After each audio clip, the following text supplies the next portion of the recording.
जय श्री जगन्नाथ भाई माने सर्वप्रथम गुरुदेव गणपति एवं जगदम्बा को प्रणाम करी आज आम वास्तु सेशन आरंभ करिवे। हम वास्तु सेशन क्रम आम पढ़िथिले जे जगार प्रकार भेद विषय पढ़िथिले सेतरे आम वैदिक वर्णाश्रम मते पढ़ी देइछे, माटीर उर्वरता मते पढ़ी देइछे, ढालू मते बा श्लोक मते पढ़ी देइछे। आज आम पढ़िबा जगार स्तर विन्यास मते माने स्ट्राटा। स्ट्राटा मते इंग्लिश रे तार वर्ड रहबो स्ट्राटा। से विषय रे आज आम भल से विशद भाव आलोचना करिबा कि केमिति कौन है से विषय पूरा आज इट इज डिटेल एक्सप्लेन करियो। समस्त रिक्वेस्ट दयाकोरी समस्त पढ़ंतु, पढ़िबा द्वारा ही जिनस मन रहे और बारंबार से जिनस को रिवीजन करू। तो चलंतु आज आम जानिबा जे जगार प्रकार जो टाइप्स ऑफ प्लॉट जो अछि तार जगार स्तर विन्यास वा स्ट्राटा मते किभଳି भाबरे सेटा रहुछि। तो राजा स्क्रीन आसुछि। आज्ञा। ठीक। तो आज आम पढ़िबा टाइप्स ऑफ प्लॉट। प्लॉट रो एटा होछि फोर्थ सीरीज, फोर्थ पार्ट। तो एई स्ट्राटा ଜାଗାର ସ୍ତର ବିନ୍ୟାସ ମତେ।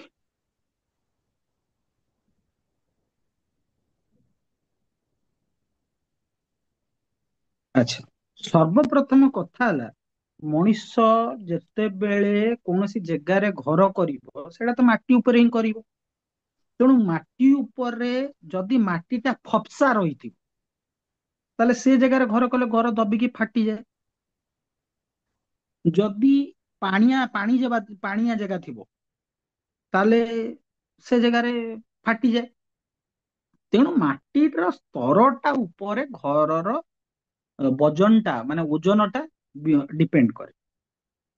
ତେଣୁ କୋଉ କୋଉ ଜାଗାରେ ଅତି ଜିନିଷ ମାନେ ଘର ଗୁଡାକ ସୁଦୃଢ ଭାବରେ ରହିବ ସେଇ ବିଷୟରେ ଆମେ ଆଜି ଜାଣିବା। ସ୍ଟ୍ରାଟା ଜେନେରାଲି ଚାରି ପ୍ରକାର। ପ୍ରଥମେ କଣ ନା ସାଧାରଣ। ସାଧାରଣ ସ୍ତର ଆକୁ କହନ୍ତି ଇଂଲିଶରେ ଜେନେରାଲ ସ୍ଟ୍ରାଟା। ଜେନେରାଲ ଏଟା ସାଧାରଣ ସ୍ତର। ଏଟା କୋଉଠି ନା ଏଇ ଯୋଉ ଭଳିଆ ଯୋଉ ସାଧାରଣ ସ୍ତରର ଯୋଉ ସ୍ଟ୍ରାଟା ଥିବ ସେଇଭଳିଆ କ୍ଷେତ୍ରରେ ମାଟିଟା ଅତି କଠିନ ବା ଅତି କୋମଳ ହେଇନଥିବ। ଏଇ ଜମି ସବୁରେ ଫାଟ ଦେଖା ଯାଉନଥିବ, କିନ୍ତୁ ଏଇଭଳିଆ ମାଟିରେ କିଛି ପାଣି ସେ ଶୋଷି ପାରୁଥିବ। ଏବଂ ଏଇଭଳିଆ ମୃତ୍ତିକା ଏଇଭଳିଆ ମାଟି ଜେନେରାଲି ନଦୀ କୂଳିଆ ସ୍ଥାନରେ ଦେଖିବାକୁ ମିଳେ। ସେଇଥିପାଇଁ ପୂର୍ବ ଆମର ଯେତିକ ସବୁ ସଭ୍ୟତା ଗଢି ଉଠିଛି ସବୁତିକ ନଦୀ କୂଳରେ ଗଢି ଉଠିଛି। ଏ ହେଲା ସାଧାରଣ ସ୍ତର ଆମର ସରିଲା। ସେକେଣ୍ଡରେ ଆସିବା କଣ ନା ବାଲୁକା ସ୍ତର। ବାଲୁକା ସ୍ତର ମାନେ କଣ ନା ୟାକୁ କହନ୍ତି ସ୍ୟାଣ୍ଡି ସ୍ଟ୍ରାଟା। ଆଚ୍ଛା, ବାଲୁକା ସ୍ତରରେ କଣ ହେଇଥାଏ ନା ଏଇଭଳିଆ ଯୋଉ କ୍ଷେତ୍ରଟା ଥିବ ଏଠି ମାଟିଟା ବାଲି ଥିବ, ଏଥିରେ ଜଳ ପୁରାପୁରି ଶୋଷି ନଉଥିବ, ୟାର ଉପର ସ୍ତରଟା ସମାନ ହେଇଥିବ। ଆକୁ ଖୋଳିଲେ ମାନେ ମିନିମମ୍ 10 ରୁ 12 ଫୁଟ ଯାଏଁ ବାଲିଆ ମାଟି ବାହାରିବ। ଭାଇ ଏ ଜାଗା ଘର କରିବା ପାଇଁ ଅନୁପଯୁକ୍ତ। ଏ ଜାଗାଟା ଉପଯୁକ୍ତ, ସାଧାରଣ ସ୍ତର ଉପଯୁକ୍ତ, ବାଲୁକା ସ୍ତରଟା ଅନୁପଯୁକ୍ତ। ଠିକ ଅଛି। ତ ତାପରେ ଆସିବା କଣ ନା 3 ନମ୍ବରରେ କଣ ଲେଖିବା। 3 ନମ୍ବରରେ ଆମେ କଣ ଦେଖିବା ନା କଠିନ ସ୍ତର। କଠିନ ସ୍ତରଟା କଣ ନା ଯୋଉ ସ୍ଥାନରେ ମାଟିଟା ଖୋଳିଲେ କଠିନ ଥିବ, ପଥର ମିଳୁଥିବ, ଯେମିତି ଭୁବନେଶ୍ୱରରେ ସେ ସ୍ତରରେ କଣ ଫାଟ ନଥିବ, ପାଣିର ଡିଭିଜନ ବି ନଥିବ। ଏଇଟା ଜେନେରାଲି ସମୁଦ୍ର କୂଳିଆ ଅଞ୍ଚଳରେ ଦେଖିବାକୁ ମିଳେ। ୟା ଉପରେ ବଡ ବଡ ଅଟ୍ଟାଳିକା ଗୁଡାକ ନିର୍ମାଣ କରାଯାଇପାରେ। ଠିକ ଅଛି ନା। ପାହାଡିଆ ଜାଗାରେ ବି ତେଣୁ ଏଇଟା ଘର କରିବା ଦୃଷ୍ଟିରୁ ସବୁଠୁ ବଡ ସମୁଦ୍ର କୂଳିଆ ଅଞ୍ଚଳ ଏବଂ ପାହାଡିଆ ଅଞ୍ଚଳ। ଏଇଟା ଘରର ମଜବୁତତାକୁ ଇଏ ରଖିବ। କଠିନ ସ୍ତରର ଏକ୍ସାମ୍ପଲ ନେଇଯିବା ଭୁବନେଶ୍ୱର ଏବଂ ସାଧାରଣ ସ୍ତରର ଏକ୍ସାମ୍ପଲ ନେଇଯିବା ଆମେ କଟକ। ଠିକ ଅଛି। ବର୍ତ୍ତମାନ ବାଲୁକା ସ୍ତର। ବାଲୁକା ସ୍ତର ଭାଇ ବହୁତ ଏରିଆ ଅଛି ଯୋଉଟା ବାଲିଆ ମାଟି ତାକୁ କହନ୍ତି। ଆପଣ ଯଦି ଅସ୍ତରଙ୍ଗ ଆଡେ ଯିବେ ସେଇ ଜାଗାରେ ବାଲିଆ ସ୍ତର ମିଳିବ। ତାପରେ ଆସିଲା ଖନନ ସ୍ତର। ଖନନ ସ୍ତର ବିଷୟରେ ଜାଣିବା। ଏଟା 4 ନମ୍ବର ଆମର। ଖନନ ସ୍ତରର କଣ ଯୋଉ କହନ୍ତି ଏକ୍ସାଭେଟେଡ ଷ୍ଟ୍ରାଟା।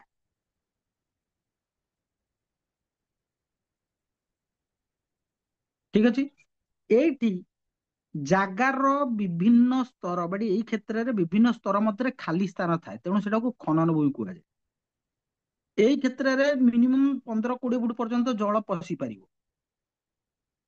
ଏବଂ ସେଇଭଳିଆ ଜମିରେ ଦେଖିବ ଯୋଉ ଜମିରେ ପୁଳାଏ ଖଣ୍ଡେ ଉଇ ବାସ କରୁଥିବେ, ସେ ଜାଗାଟା ଫପସା ଥିବ। ତେଣୁ ବିଭିନ୍ନ ଜାଗାରେ ବିଭିନ୍ନ ସ୍ତର ଥିବାରୁ ସେଇ ଯୋଉ କ୍ଷେତ୍ରଟା ମାଟିର ଓଜନ ବହନ କରିପାରିବ ନାହିଁ, ତେଣୁ ଏଇଟା ଘର କରିବା ପାଇଁ ସମ୍ପୂର୍ଣ୍ଣ ଅନୁପଯୁକ୍ତ। ଗୋଟେ ଗୋଟେ ଗାଁ ଥିବ ଦେଖିବେ ସବୁ ଘର ତାଙ୍କର ସେଠି ଫାଟିଥିବ। ଠିକ ଅଛି। ତାପରେ 5ରେ ଆସିବା କଣ ନା ଫାଟ ଥିବା ସ୍ତର। ଯୋଉ କ୍ଷେତ୍ରରେ ଜଳ ପାଣି ଜମିକି ରହେ, ଖରା ଯୋଗୁ ଯଦି ଜଳ ଗୁଡା ଉଡିଯାଏ, ବାଷ୍ପ ହେଇଯାଏ, ମାନେ ଯଦି ସେ ଜମିରେ ଯୋଉ ଜମିରେ ଦେଖିବ ବର୍ଷା ଦିନେ ପୁଳାଏ ଖଣ୍ଡେ ପାଣି ଜମିକିନା ରହିଥିବ, ଏବଂ ବର୍ଷା ସରିଗଲା ପରେ ଯେମିତି କଣ କଣ ହବ ନା ପାଣି ଗୁଡାକ ଯେତେବେଳେ ସୂର୍ଯ୍ୟ ଖରା ଦିନେ ଶୋଷି ନେବେ, ସେ ଜମିରେ କଣ ହବ ନା ଫାଟ ପଡିଯାଇଥିବ, ତାକୁ ଫାଟ ସ୍ତର ବା କ୍ରାକି ଷ୍ଟାଟା କୁହାଯାଏ। ଏଟା କୁହାଯାଏ କ୍ରାକି, ନା ଅଲରେଡି ଫାଟ ଥିବ।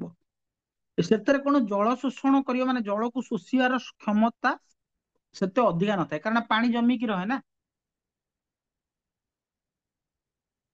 ଏଇଭଳିଆ ଫାଟ ଥିବା ସ୍ତର ନା ଘର କରିବା ପାଇଁ ଉପଯୁକ୍ତ, ନା ଗଛ ଲଗେଇବା ପାଇଁ ଉପଯୁକ୍ତ।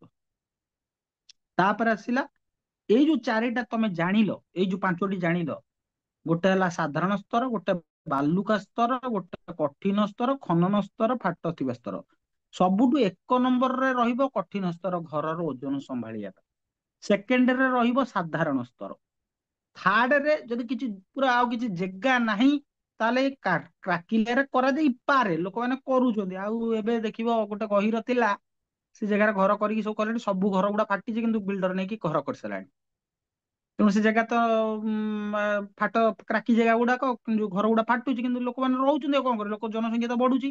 କିନ୍ତୁ ଏ ଏକ୍ସାଭେଟେଡ ଆଉ ବାଲିଆ ସ୍ତରରେ ଟୋଟାଲ ଘର କରିବା କଥା ନୁହଁ। ତେବେ ଆଜି ଆମର ଟାଇପ୍ସ ଅଫ ପ୍ଲଟ ର ସ୍ତର କ୍ରମରେ ଆମେ ଟୋଟାଲ ଏଇ ଜିନିଷଟାକୁ କଭର କଲେ। ତେଣୁ କୌଣସି, ପୁଣି ଥରେ ଲାଷ୍ଟକୁ କହି ରଖିବା, କୌଣସି ଜାଗାର ମୂଳ ହଉଛି ମାଟି, କାରଣ ମାଟି ଉପରେ ହିଁ ଘର ହବ। ମାଟିଟା ସ୍ତର ବାଇ ସ୍ତର, ସ୍ତର ବାଇ ସ୍ତର ଥାଏ। ସେଇ ସବୁ ସ୍ତର କାଳକ୍ରମେ ଜମା ହେଇକି ସେଇ ମାଟିଟା ବନିଥାଏ।